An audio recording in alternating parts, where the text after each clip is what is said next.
Recording in I progress. don't like that Bam. new thing. I don't I like know it's the really obnoxious. yeah. We could have just had the okay, we're recording, but this time we had to have a voice letting us know we're recording. So what's up, Matt? Surrender, episode 3. Yes, episode 3. Episode 3. Traveling around the country. Where are you right now? I'm less than 10 miles outside of Bend, Oregon. Okay. So last month in May, I was in California for the entire month. We stayed in Shasta. We stayed in Lake Tahoe. I think the last time we recorded an episode, I had just crossed the border of California and was like, man, these gas prices. Little did you know there'd be a whole gas outage like Dude, a few weeks later. there was some gas stations that were over $5 per Oh my gallon. goodness. And Well, welcome I'm to the used to West. South Carolina where it's like $2 or less. And I'm like, man, $5. I let's go back. Love So it. yeah, I was in California for the entire month of May, and I got into Oregon last Monday. Stayed in Grants Pass for about a week with a group in an Airbnb, and now I'm heading to go camp outside Bend, Oregon for the weekend, and then I'll be in Bend for the entire month. So I'm gonna be quote unquote grounded because it's like I'm still living nomadically. It's just going to be nice to have a place to stay for consistently and be able to do some work from and be really focused. And that's Sometimes with what's yeah, the go ahead. travel, sometimes with the travel, it's just really hard to be focused. I'm Mhm. noticing. Yeah. That I was gonna say that's what we talked about prior to is you finding a space to be able to settle down and get to work since that's essentially the next step in this journey for you from what it looks like. Yeah. Yeah, so myself and then a few everybody who I'm traveling with, we all run our own businesses and do some self-development coaching or health and wellness programming, all that kind of fun stuff. So we all have our own different things. And recently, the energy that everybody's been around has been much of creativity, and people have been putting on a lot more hours. And when your peers and the people you're surrounding yourself with are doing that, you take on that energy too. So I notice myself as well, wanting a little bit more grounding. Like I love this travel. I'm going to continue traveling.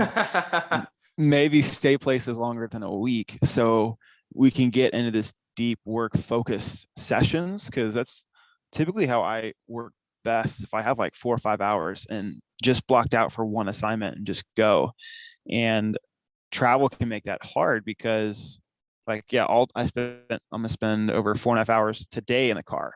So I was at a coffee shop and I was like, man, I know I gotta talk to Luigi later, dude, I just gotta get on the road. So I wasn't able to finish what I wanted to get done today, and travel was a part of that.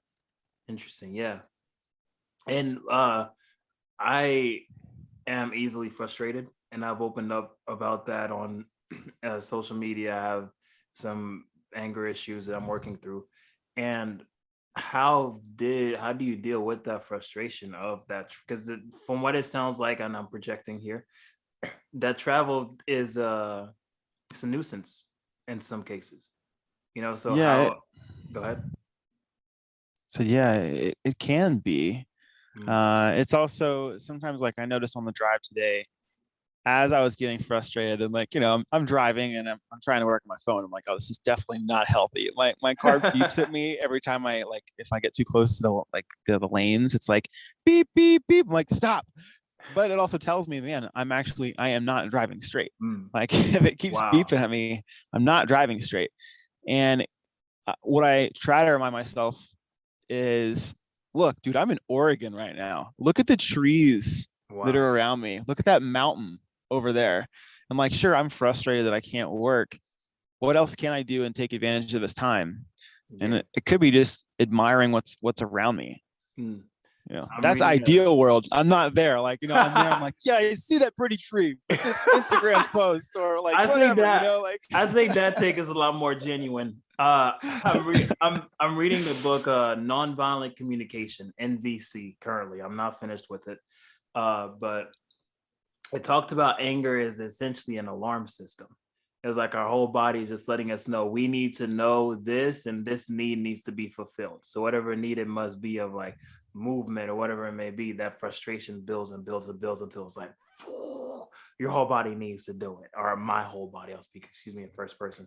My whole body needs to do something, right? And Mm-hmm. it's a blessing to be able to view it that way, because now we can enjoy that tree that we see, but we can still feel that rage of, man, I know my body's angry right now, but it is a beautiful tree that I see. You know, and so it can be real, but we can still make that choice. You know, that choice is still there to make, no matter what our being is feeling, you know, because those vibrations are real, man. Like our new sense is a Yeah. real vibration. And honestly, like if you try to hold it, if you try to switch it too early, like if you are frustrated, then you don't let yourself express that frustration, and you're like, no, I have to be happy. Like if you're trying to force yourself to be happy, that just like suppresses that feeling of frustration until the next event you have frustration from. And in that level, it could be something small. It could be like Yeah, somebody cuts you off in traffic, and now you're like, like an explosion, right? boop, boop, Right. like you want to hit the alarm, you Everything want to is, just like get yeah, out and fight. And it's like, well, it's not, that wasn't what made you mad yeah. or frustrated. It was the accumulation of other events in the past 7 years month, or so. weeks, Months, years, I'm yeah, sorry, years. decades, Yeah. like that you just haven't allowed yourself to be fully frustrated. That's the miss of something I'm relearning now through that book, and it talks about that. And today I actually learned this today, so I'm bringing that forward, that this is something I read today. So thank you for bringing that back, because it's very true. It's never about the simple thing that was subtly upsetting. It's the thing tied to that. All right? Mm-hmm. So I have a question for you. Mhm. How are you allowing yourself to experience frustration in a healthy way? In a healthy way, a lot of breathing. And I am so Mm. blessed that I have a backyard sort of place that has a lake that runs by it. So I'm able to step out there daily and do some breathing exercises. I work out there in the morning and just watch the water flow. And I bring my books out there and read.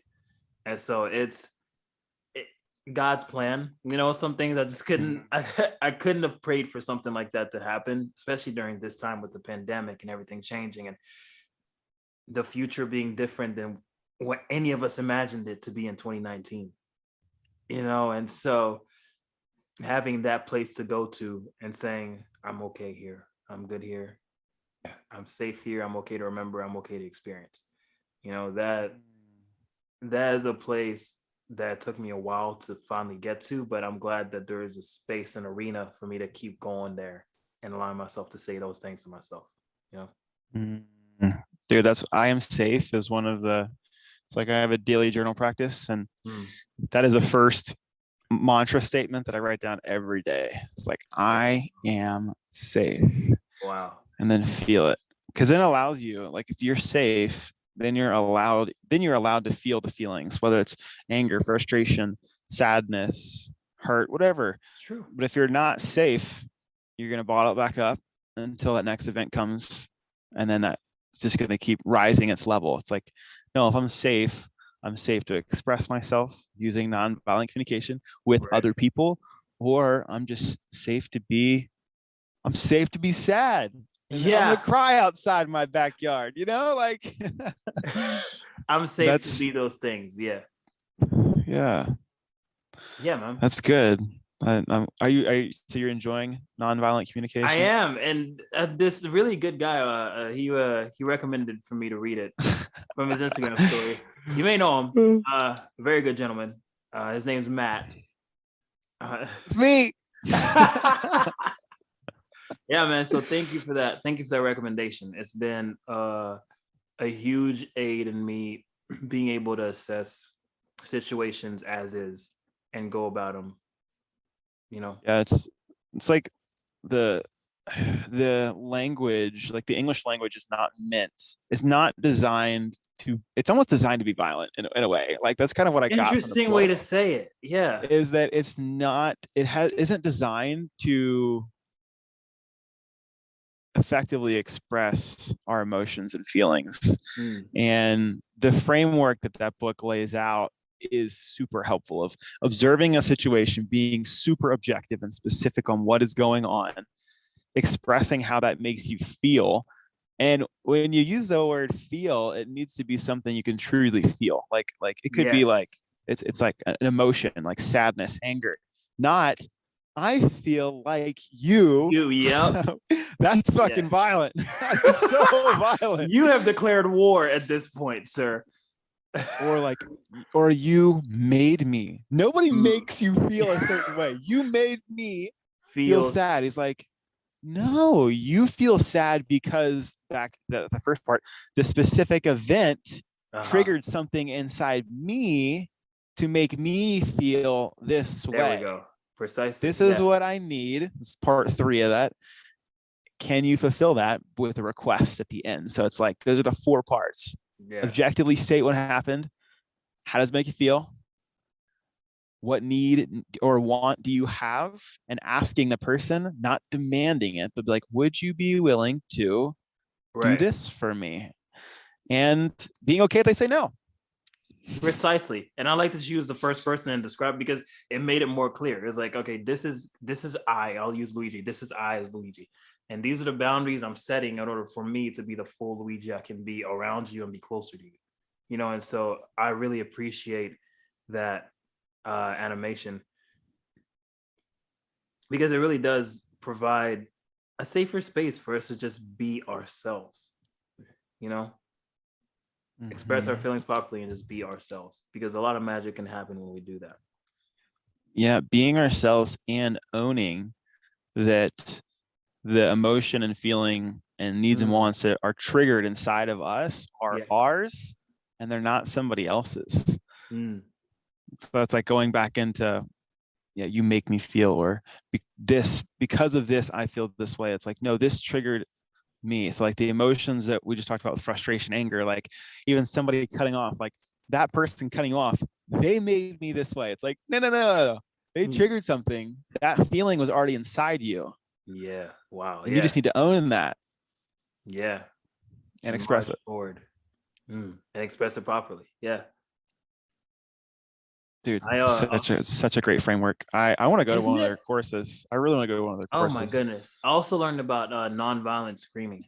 I was around enough screaming or in my lifetime. And so screaming or elevated speaking to me triggered me in a way that sometimes, or it's never productive, no matter what is said.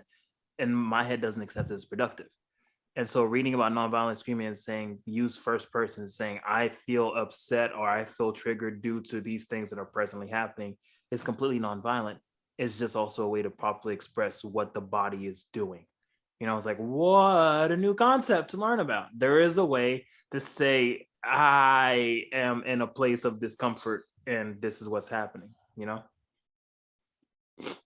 Dude, yes. It's really powerful. Yeah. Because it allows us to speak our truth without it being an attack. Yeah. And I was like, wow. And sometimes, like when you tell your feelings, it may trigger somebody. And then if you know this framework, you know that what is being triggered, it's not your fault. Recently, I had somebody tell me that I was the cause of them losing, like how I took years off of their life from a stressful situation. And I'm like, and I heard that and I'm like, no, I didn't. Claim that power back, Matt. you're like, I didn't say that back. I held space and just listened. Knowing that, hey, yeah, what happened or what is going on? Yeah, it's triggering for sure. Like I'm feeling triggered too. It's not my fault that this person is responding that way and like is losing years off their life or not sleeping well. Like that's how they're managing being triggered. So in the past, I would take responsibility and be like, oh, I'm so sorry. Like, it's not my fault though. Like the events that occurred leading up to it, I take responsibility for. How that triggered the person and how that person responded to being triggered is not my responsibility. And it's really freeing when you acknowledge and know and realize that, because then you start taking responsibility for what's yours And then you can acknowledge and see when it's not your responsibility. And then you feel free from that. You're like, oh, that's not me. It's like proper That's accountability. you. Like, Yeah. it's like, I can help you and I can hold space for you. And I can ask you some questions to let you open up and tell me how you feel and what needs and wants you have, and requests like that. Like, you can lead them down that path. Yeah, it's really nice to know what's mine and what's yours. Yeah. It's it ties back to a book I read called The Courage to Be Disliked, and talks about other people's tasks and personal tasks. I won't get too deep into it, but essentially what you talks about, what's mine and what's yours, because the accountability is very important for the present situation, because then that helps both parties. Okay, I understand this was perhaps a blind spot I didn't see, speaking for myself, but now I can move forward. But the emotions in which it triggered in the opposing party is a healing process for them, and holding space, as you said, is the best we can do, other than the healing process they search for themselves. Because fixing, I've realized in personal experience, if there's something that I'd like to help someone with, if I overstep my boundaries in helping, I'm doing double damage. And so it's really interesting to be able to understand that.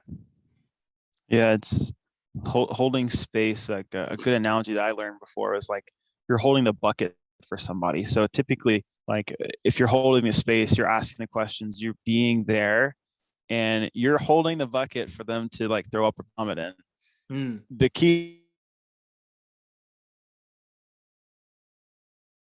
it comes into you, like that energy of I them like being really to upset or frustrated. Now you're like, oh shit, I'm covered in vomit. I like you to say that again. Say that again. My internet froze, so it might have not even caught that. So say that again. Yeah, I was saying a Holding good the vomit. analogy Uh-huh. for holding space is, I like to use this bucket analogy. So you've got this bucket, and the bucket you can put, as if you're holding space for somebody, you're holding the bucket for them to throw up in, Yeah. right? So like, all of their emotions, things are coming up, like it's an arm's length distance away. You're like, here you go. Yeah. And it's important to keep that space between yourself and the person with the bucket. If not, then they're just going to vomit on you. And now you're soaked into their emotions, and you feel angry And and that you gunk is feel a sad. And that's that. And then now you're teaming up with that person against whatever happened, instead of being like this, holding space and letting them go through this experience and process themselves. The importance of holding space. Wow. That's new. I appreciate you bringing that forward to me. Are there any other points in NVC that you found to be life-changing? I think one more thing, especially when we're talking about like holding space for others, like, because nonviolent communication is really good when you're, when you know it and you're able to say it. When people Sure. are violent towards you, it can be more challenging to be able to listen for needs and wants. Because like, even if somebody says, "Hey, you've taken years off my life," I'm hearing that this person is frustrated. Like, are you mad? Are you frustrated? Can you explain more of like what feelings are like alive inside of you? Sure. That's the hardest part that I've noticed with that framework. And that's another one of my mantras is I write down is I listen for needs and wants, like on a daily Very basis, important. because that helps me come at this with a framework. And yeah, and not and like, and hear what they're saying and how they're saying it, and to actually understand what they're really needing, wanting, and feeling. And if I don't know, I ask for clarity for those things. Yeah.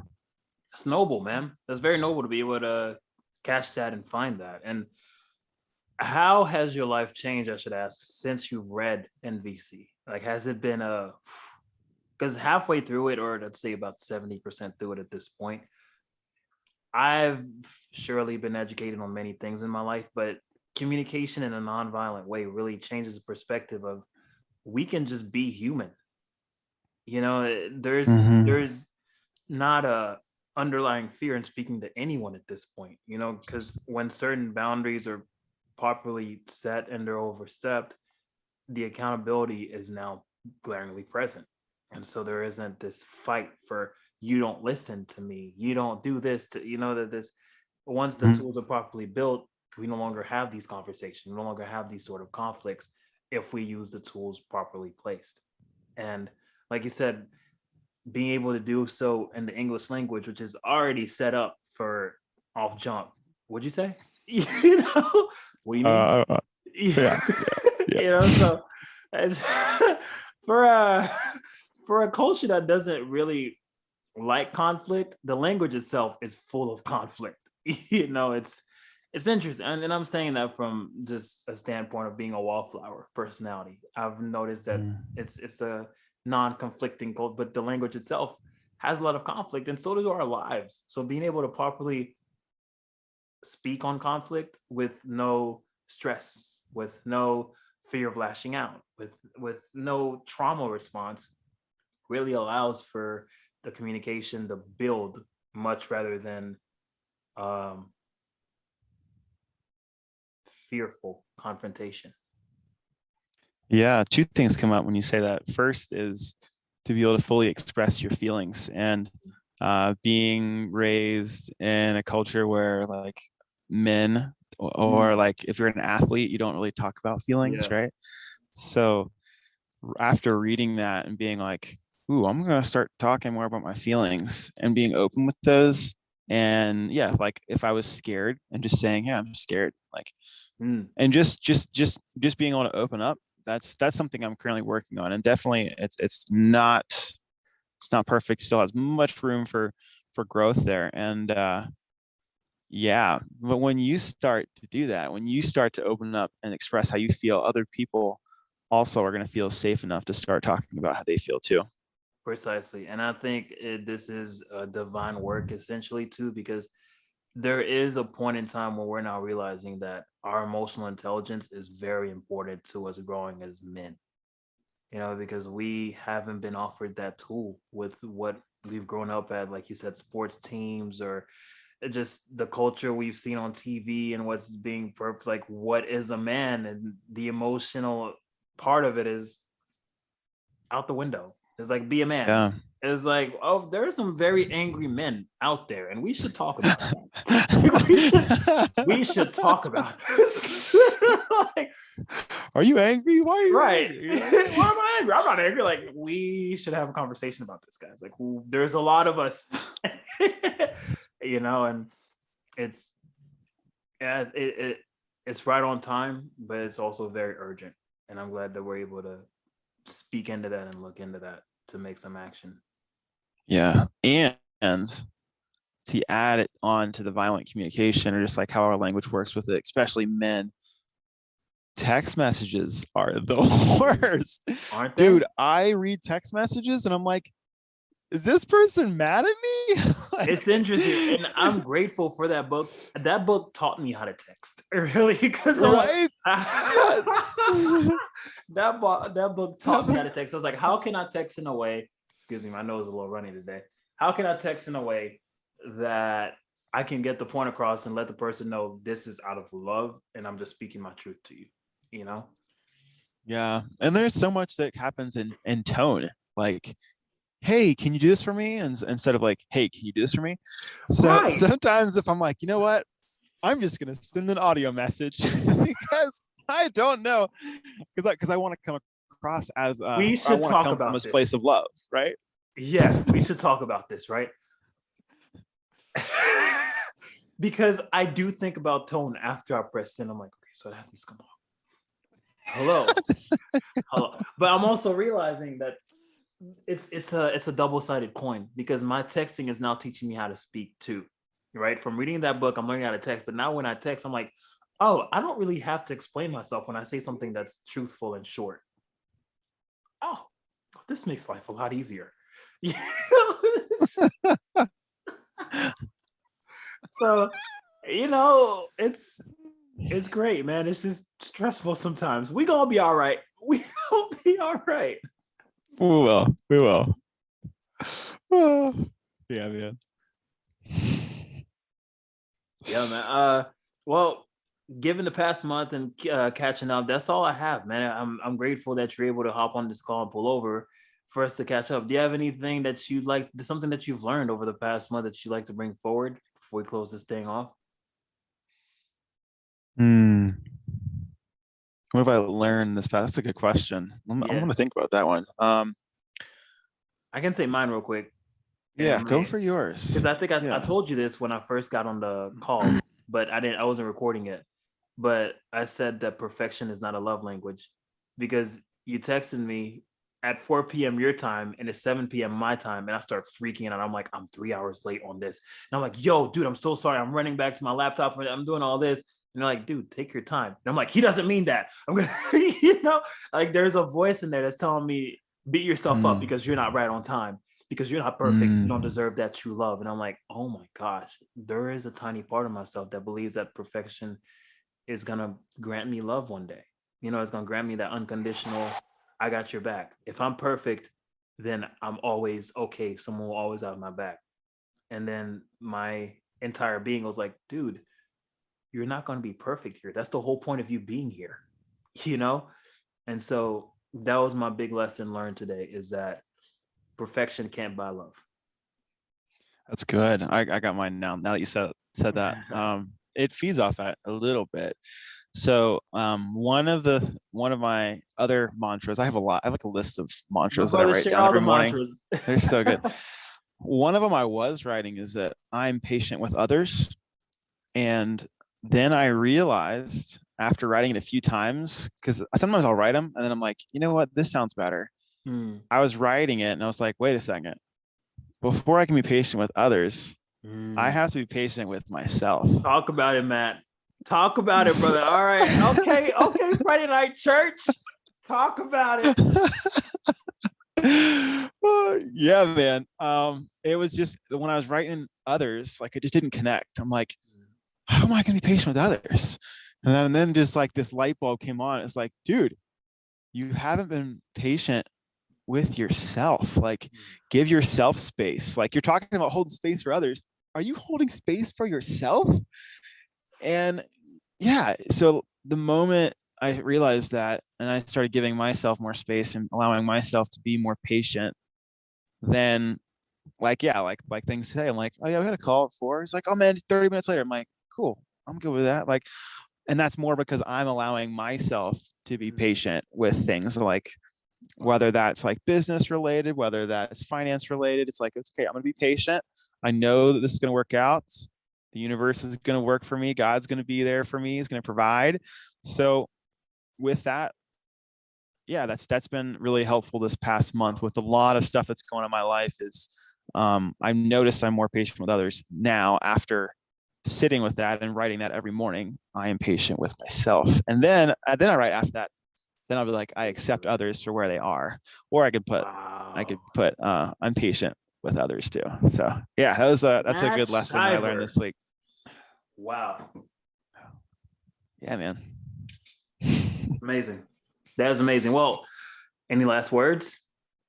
No, man, I'm good. I'm gonna go camping. You guys have a good one. Oh, it's probably won't be released for it's Memorial Day weekend. It's like, God, have a good Memorial Day weekend. Oh, Go gotcha. do I mean, something fun outside. yeah. Well, I hope you had a great Memorial Day weekend when this comes out.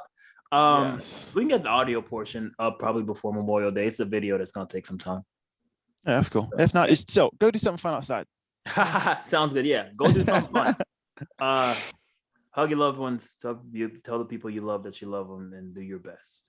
And that's it for me, man. Love it. Love you, dude. Always Love great to you, have these man. episodes. Yes, these are fun. And I'm learning yeah, so much man. from these. To many more. To many more. Yes. Till next time.